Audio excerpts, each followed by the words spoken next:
আজকে আমি আপনাদের একটা নতুন টপিক পড়াবো, সেটা হচ্ছে সর্বশিক্ষা অভিযান। এই টপিকটা প্রাইমারি ইন্টারভিউ হোক কিংবা এসএলএসটি ইন্টারভিউ হোক, সব ক্ষেত্রেই কার্যকর। আমি সময় বাঁচানোর জন্য আগে বোর্ডে লিখে নিয়েছি। তাহলে দেখুন, সর্বশিক্ষা অভিযান। প্রথমে আমরা জানবো এই সর্বশিক্ষা অভিযানটা কিভাবে এলো, এর প্রেক্ষাপটটা কি, এর ইতিহাসটা কি। যখন আমাদের সংবিধান রচিত হয় 1950 সালে, তখন 45 নম্বর ধারায় বলা ছিল 6 থেকে 14 বছর বয়সী, অর্থাৎ ক্লাস প্রথম থেকে অষ্টম শ্রেণী পর্যন্ত সবার ফ্রি এবং কম্পালসারি এডুকেশন দিতে হবে।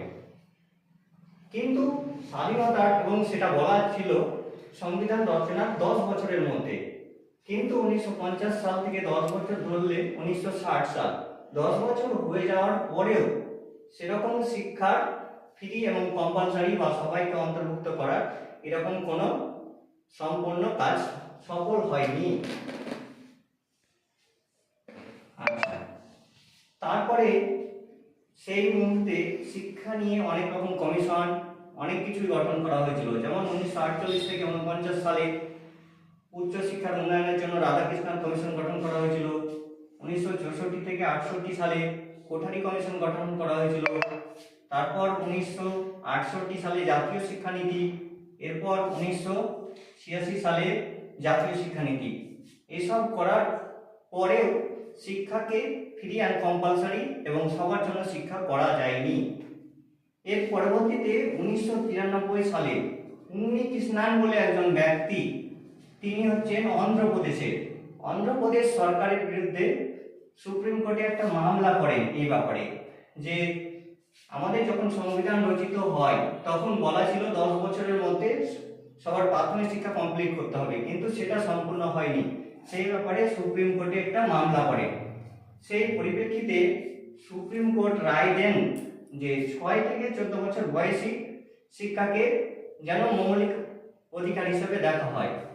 সুপ্রিম কোর্ট যখন এই রায়টা দিলেন, তখন সরকার বিভিন্ন রকম সেই রায়ের পরিপ্রেক্ষিতে উদ্যোগ নিলেন এবং 1997 সালে সরকার বিভিন্ন রকম চেষ্টা করতে থাকেন। এরপর 1999-2000 সালে ভারত সরকার থেকে সিদ্ধান্ত নেওয়া হয়, তখন প্রধানমন্ত্রী ছিলেন অটল বিহারী বাজপেয়ী, যে 6 থেকে 14 বছর বয়সী, অর্থাৎ প্রথম শ্রেণী থেকে অষ্টম শ্রেণী পর্যন্ত সবার শিক্ষা 2010 সালের মধ্যে কমপ্লিট করতে হবে। এই সিদ্ধান্ত নেওয়ার পর 2001 সেশনে এক কার্যকর হয় সেই সিদ্ধান্তটা, এবং সেই সিদ্ধান্তটাই হলো সর্বশিক্ষা অভিযান।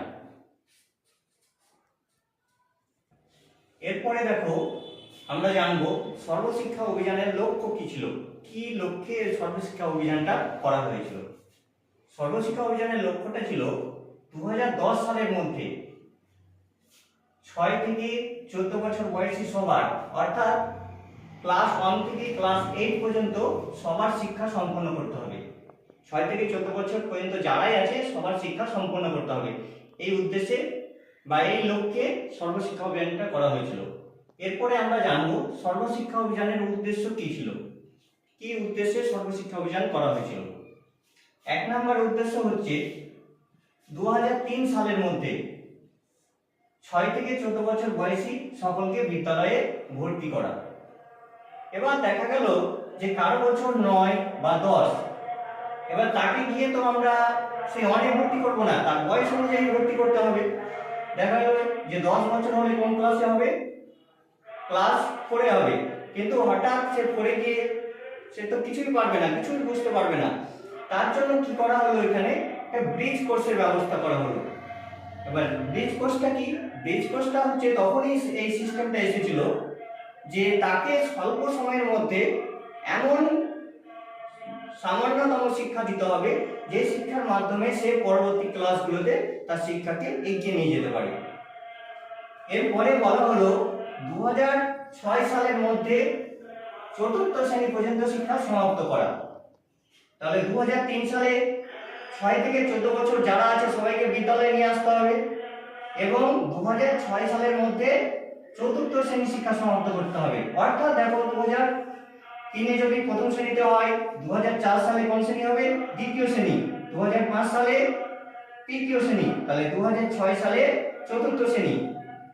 এরপরে কি বলা হলো, 2010 সালের মধ্যে অষ্টম শ্রেণী পর্যন্ত শিক্ষা সমাপ্ত করতে হবে। সেই একই প্রসেসে 7 সালে 5 হবে, 8 সালে 6, 9 সালে 7, 10 সালে 8। এরপরে কি বলা হলো, সকল শিক্ষার্থীকে বিদ্যালয়ে ধরে রাখতে হবে। আমরা শিক্ষার্থীকে বিদ্যালয়ে নিয়ে এলাম, তাকে চতুর্থ পর্যন্ত নিয়ে যেতে হবে বা অষ্টম শ্রেণী পর্যন্ত নিয়ে যেতে হবে। এর মধ্যে তারা যেন স্কুল ছুট না হয়ে যায়, তার জন্য তাদেরকে ধরে রাখতে হবে। এই ধরে রাখার জন্য এখানে একটা উদ্যোগ নেওয়া হয়েছিল, এখানেই এসেছিল মিড ডে মিল। এই সর্বশিক্ষা প্রকল্প থেকেই বা সর্বশিক্ষা অভিযান থেকেই মিড ডে মিল জিনিসটা এসেছিল, মানে শিক্ষার্থীদের ধরে রাখার জন্য। এরপরে কি বলা হলো, শিক্ষার গুণগত মান উন্নত করতে হবে। এমন শুধু ওদের নিয়ে এলাম, ভর্তি করলাম, পরের ক্লাসে উন্নত করলাম, সেটা করলে হবে না, এর সাথে সাথে শিক্ষার মানটাকে উন্নত করতে হবে। আর একটা বলা হয়েছে যে সামাজিক অর্থনৈতিক বৈষম্য দূর করতে হবে, তখনই শিক্ষাটা সম্পূর্ণভাবে সফল করা সম্ভব হবে। আচ্ছা, আমরা সর্বশিক্ষা কি জানলাম, সর্বশিক্ষার লক্ষ্য কি জানলাম, সর্বশিক্ষার উদ্দেশ্য কি সেটা জানলাম। এবার আমরা জানবো সর্বশিক্ষা অভিযানের কাঠামো কিরকম ছিল, কিভাবে গঠন করা হয়েছিল। এই সর্বশিক্ষা অভিযান এতটাই মজবুত ছিল যে এটা প্রথমে কেন্দ্র স্তরে কমিটি গঠন করা হয়েছিল। সেখানে শিক্ষামন্ত্রী থাকতে পারে, শিক্ষা সচিব বা আরো অন্যান্যরা থাকবে।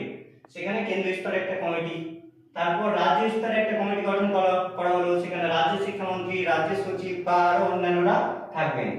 রাজ্যের পরে এলো প্রত্যেকটা জেলা স্তরে একটা করে কমিটি, জেলার পর ব্লক স্তরে একটা কমিটি, এইভাবে ধাপে ধাপে চক্র সম্পদ কেন্দ্র, গুচ্ছ সম্পদ কেন্দ্র, শেষে গ্রাম স্তরে কমিটি করা হলো, সেটা হচ্ছে ভিলেজ এডুকেশন কমিটি।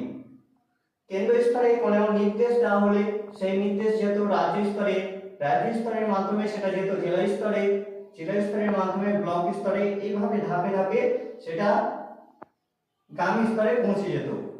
সুতরাং এই কর্মসূচিটা এতই মজবুত ছিল যে এর গঠন দেখেই বোঝা যায় যে কর্মসূচিটা একদম প্রচন্ড মজবুত ছিল। এবার আমরা জানবো এই সর্বশিক্ষা অভিযান থেকে কি কি কর্মসূচি নেওয়া হয়েছিল। আপনাদের আগেই বললাম যে বিদ্যালয়ে ছাত্রছাত্রীদের ধরে রাখার জন্য মিড ডে মিল এর ব্যবস্থা করা হয়েছিল। তারপরে যেহেতু বলা হলো 6 থেকে 14 বছর বয়সী সমস্ত শিক্ষার্থীকে বিদ্যালয়ে নিয়ে আসতে হবে, সুতরাং তাদের বসার জায়গা দিতে হবে তো, এবং তাদের জন্য নতুন নতুন বিদ্যালয় স্থাপন করা হয়েছিল, সেটাই সর্বশিক্ষা অভিযান করেছিল। তারপর যে সমস্ত বিদ্যালয়গুলো ছিল সেগুলো হয়তো দুটো রুম ছিল বা একটা রুম ছিল, সেগুলোকে পুনর্গঠন করা হলো। তারপরে শুধু বিদ্যালয় গঠন করলাম তা নয়, তো সেখানে শিক্ষক লাগবে। এবার সেদিকে আর্থিক অবস্থাটাও দেখতে হবে। সেই সময় যথেষ্ট অর্থ ছিল না যে একদম পূর্ণ সময়ে শিক্ষক নিয়োগ করবে, সেদিকের কথা ভেবে সেই সময় প্যারা টিচার নিয়োগ করা হয়। তাহলে এই সব ছিল সর্বশিক্ষা অভিযানের কর্মসূচি। আচ্ছা, এবার আমরা জানবো সর্বশিক্ষা অভিযানের বর্তমান নামটা কি।